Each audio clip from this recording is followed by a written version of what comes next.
Hello YouTube, this is Sam Gerrans from Qur'an.com. Today is Wednesday, the 8th of April 2020, and this is a short update on the lockdown situation in Russia and just some general thoughts about it. Now, if you saw my last video, you'll understand why I'm not really going to talk about the actual thing that's supposed to be spreading because of the legal situation in this country. You've got to be very careful how you talk about that. So I'm not talking about the thing itself, but I do want to talk about the reaction to the thing.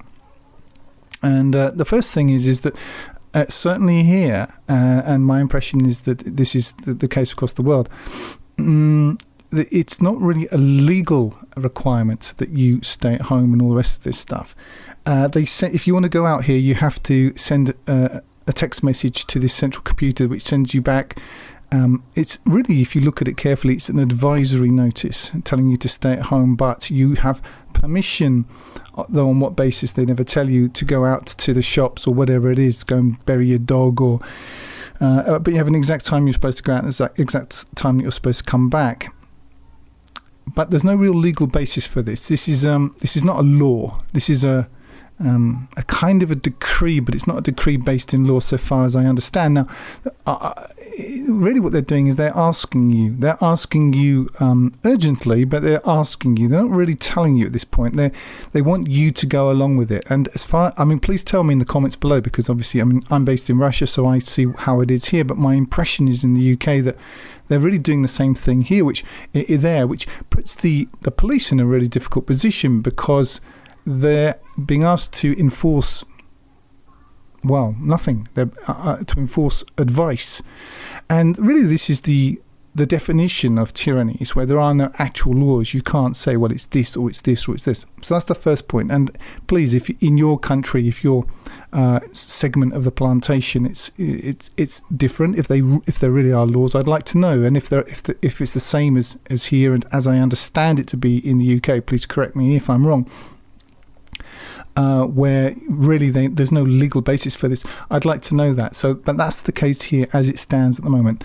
The State Duma has brought in some advisories about what can happen to you, and the police will try to do these things to you, unless of course you ask them to show you the law, in which case they get a bit sort of antsy and generally sort of slink off. But in all fairness to the police, in this country anyway, I don't envy them. I think they've got a really difficult job, and most of them are bright enough to understand that what they're being asked to do or told to do by their superior officers is fundamentally against the law. And also, Russia is a country of lawyers. Every second person here is what's called a jurist, which is a lawyer. So I don't envy them that. So that was the first point I wanted to say.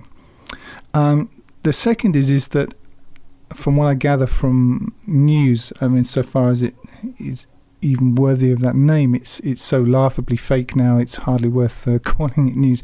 But my impression is that things in the UK at least are as they are here. For example, there are whole segments of the population who seem to be utterly immune to this thing. For example, postal workers, anybody working on the streets, like they're digging up the roads, a lot of buildings going on. There are whole segments of the economy which just carrying on as normal, and so this thing is not affecting them at all. It's amazing. You see police in groups. You see soldiers occasionally in groups. The government still meeting. It doesn't seem to affect them at all. Obviously in the UK you've got Boris Johnson, who's supposedly supposed to be in hospital. Maybe he is, maybe he isn't. Who knows? Maybe he's sipping margaritas by the beach somewhere. Who can tell anymore? I certainly can't. And anyway, that, as I said in my first video on this, which I had to take down, it doesn't matter if it's true or not. It doesn't matter. That's not really the fundamental point. The point is that it is believed. Let's say it's true. But even if it isn't, it doesn't matter, because that's not really what it's about, whether it's true or not. So is that true? Is it the same way you are? Because that's how it is here. So please, I'd be very interested. Put down in the comments if there seem to be these sort of almost sanctioned areas of the economy where people are apparently not affected by this, and the so-called, what everyone else has to do, sit at home cowering in fear, doesn't affect them. really this thing seems to affect only the middle class. It seems to affect only people with mortgages and small to medium-sized businesses. It's an economic thing, and those people have to sit at home. The big companies, the really big companies, being able to sit this out, and obviously they can wait this out, which seems strange that I've never come across a medical thing which is so choosy in its economic kind of target. Clearly, this is the horseman of the apocalypse for the middle class. They're bringing in a feudalism. That's what will come out of this. And as I said in a previous video, this is not going back in the bottle. This is never going away. Even if it seems to go away for a while, and in 3 months' time we're all on the beach laughing about how it was in the time of the thing. Well, who knows? I don't think that's going to happen. I think they're going to drag this out, and I think it's going to be seasonal as well, because what's certainly true is that there is such things flu, and what's certainly true is lots of people die from it every year. And just as they weaponized mass immigration, they weaponized Islam, they weaponized women, it seems to me that flu has also been weaponized, and it's just another thing, because people don't care about truth. It doesn't matter anymore, and it really doesn't matter in a world where there is no objective reality, where there is only opinion and feeling, #my feelings, which is we've been building up to this for a very long time. Truth doesn't matter. And it seems to me that they're going to have to, if this doesn't kill a lot of people, they're going to have to kill a lot of people, because people are going to be so angry when this kind of peters out, having had their businesses taken away from them, their livelihoods taken away from them, their houses taken away from them, all on the basis of, well, not very much. I think that they're going to have to be ready with the real the delivery payload, which is why all the preparations. My own personal opinion is that this thing, real or not, is not the actual thing. The actual thing's coming. The actual thing will be in the cure. I mean, that's obvious if you've got any sort of strategic mind at all. Clearly, people like Bill Gates are, well, he looks to me as though he's behind this, quite frankly, and a lot of other people with him. What's fact is that the Georgia Guidestones outlines that it wants, it foresees a time in which 500 million people are living in perfect, harmony with what they call, nature and so on. Well, that means 6.5 billion or whatever it is now have got to go. Well, how very convenient. In any case, this is the framework for tyranny, for the new tyranny, and how quickly it all came about, and how wonderful, really wonderful from the point of view of mass manipulation point of view, to come up with this one, because it means so many people, they're self-policing. And as I say, this is never going back in the bottle. In situations like this, what I do is I stand back and I ask myself, what is the point of this? And it looks to me that the actual point of what we're going through now is it's to do with basically potty training. What's going on is they're potty training the herd into obedience. They're getting us used to, because it takes about 3 weeks to get people used to something new. If you put somebody into a prison, first of all you go through these various anger and resentment and disbelief and shock and all the rest, and eventually you just realize, this is where I am. I'm living in a prison now. They're going to definitely make this last long enough for us to go through all those phases until eventually just obeying is just what you do now. And it's not just training for the herd, the people at the sharp end of the stick, as it were. It's also training for the people who are going to have to hold the stick, because they're going to have to be trained into this as well. Taking where I live, the policemen, the Russian policemen don't have a very good reputation worldwide, but they're not all evil and terrible people. And even if they were, they still have to live in communities. They've still got wives and children and go to schools, and people know where they live. And so they have to integrate with those societies. So, my experience of Russian police generally is that as long as you can get the conversation onto something other than what it is they want to talk about quite quickly, they're generally pretty amenable. But that's with me. Maybe they're not. Well, I know they're not that like that with everybody, but nevertheless, policemen anywhere, they're in a context, so you have to have a propaganda set up for them, something that they have to believe, and they have to believe it. And so I think that like in any propaganda, there's always three levels of propaganda. There's the propaganda for the, as it were, for the administrators, there's propaganda for the implementers, and there's propaganda for the targets. So all propaganda has at least three structures to it, three strata to it. So they must be rolling that out now for those people. They have to believe it. They have to believe that they're doing something good, and they have to believe that they're doing a necessary though unpleasant thing, that if it's not done, it will be more dangerous for more people. I don't think it's going to be possible to motivate them just by money and so on. They have to believe that this is all true. And I'm sure most of them do believe that. So when it comes to taking people away, which is where I think this is going, I think it may be this time around, or it may be, they might let it sort of die down for a bit, and then money will rush back into the economy. And then come about September, October, which is just when flu season's about to begin, or October, whatever it is, November, suddenly, there'll be the secondary shoe will drop, and it will be a much more impactful event. It could be that. I've no idea. I haven't got a crystal ball. I have no way of knowing how they're going to do it. But what I do know for certain is that no matter how real this thing is or not, what is real is everybody sitting at home for the next 2 or 3 months. They're going to be sick anyway. They're going to be broke.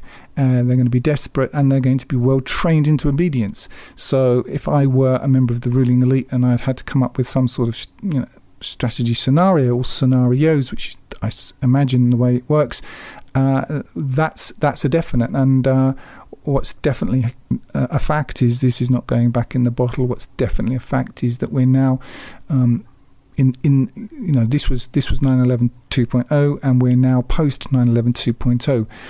All I can say is that for myself, as I say, almost with unknown regularity, I just carry on with my work, and I recommend that people stay busy with their thing.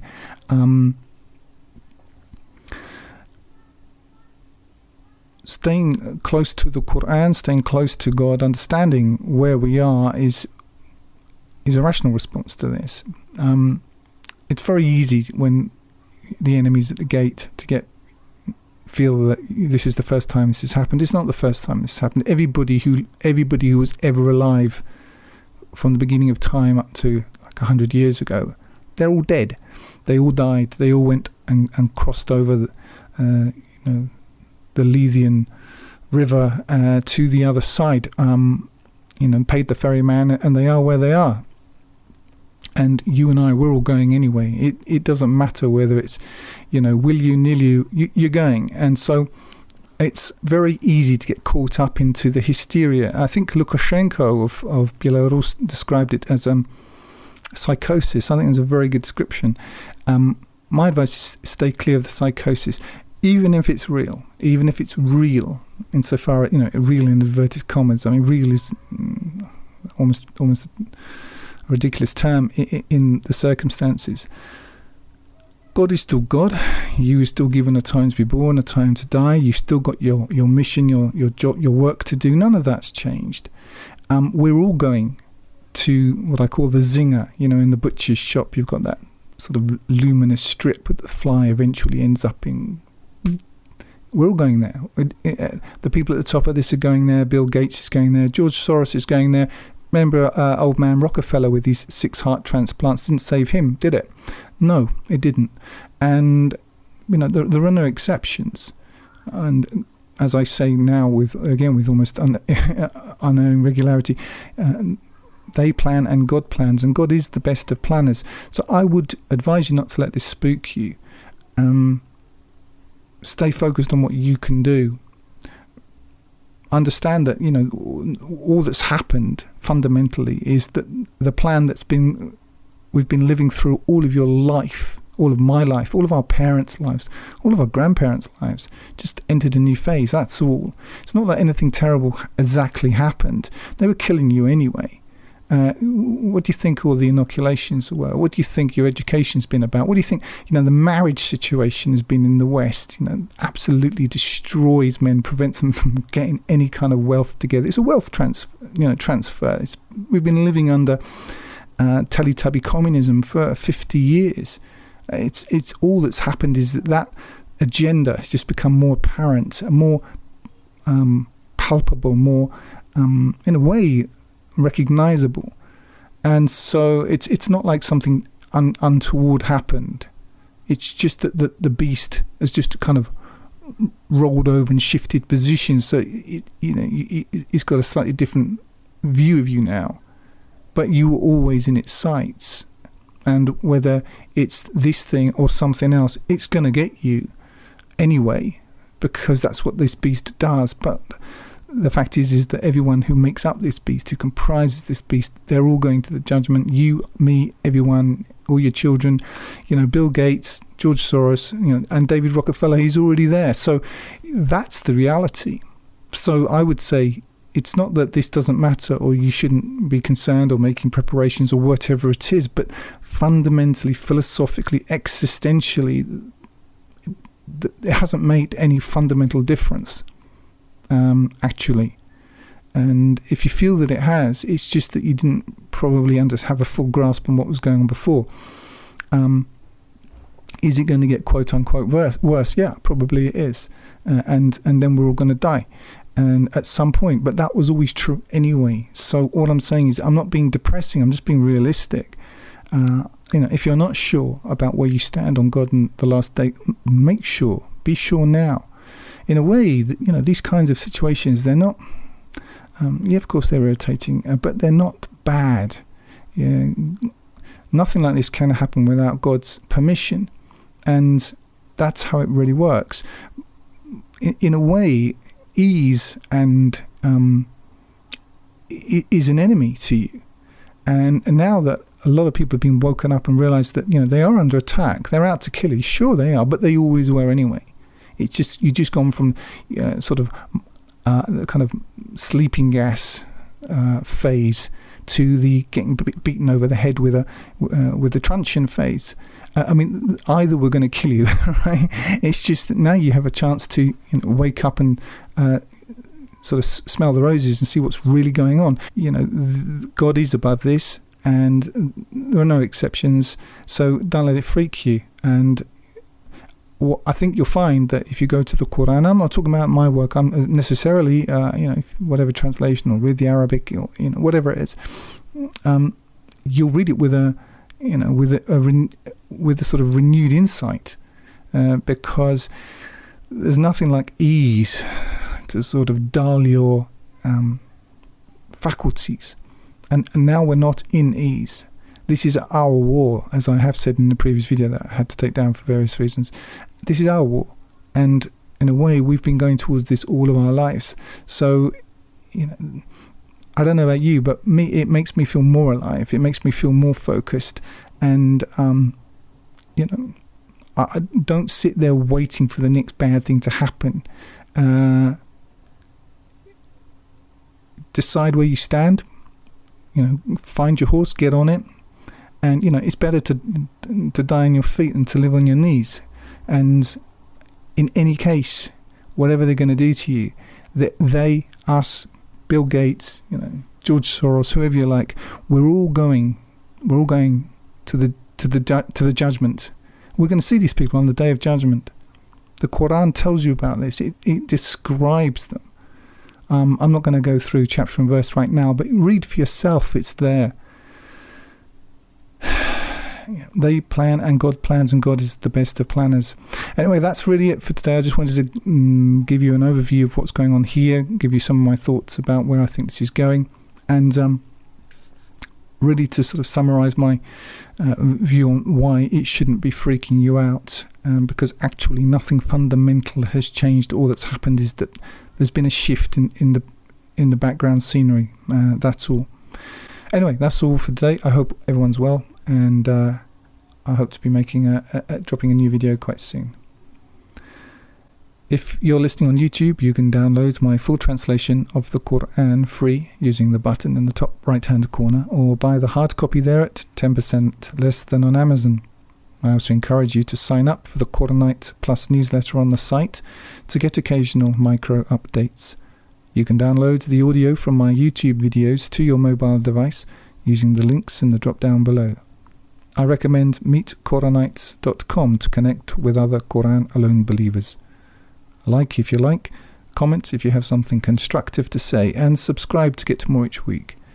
And use the link in the drop-down below to donate if you would like to help me keep doing this. And remember, this life is short, eternity is long. If you want good trees, plant good seeds.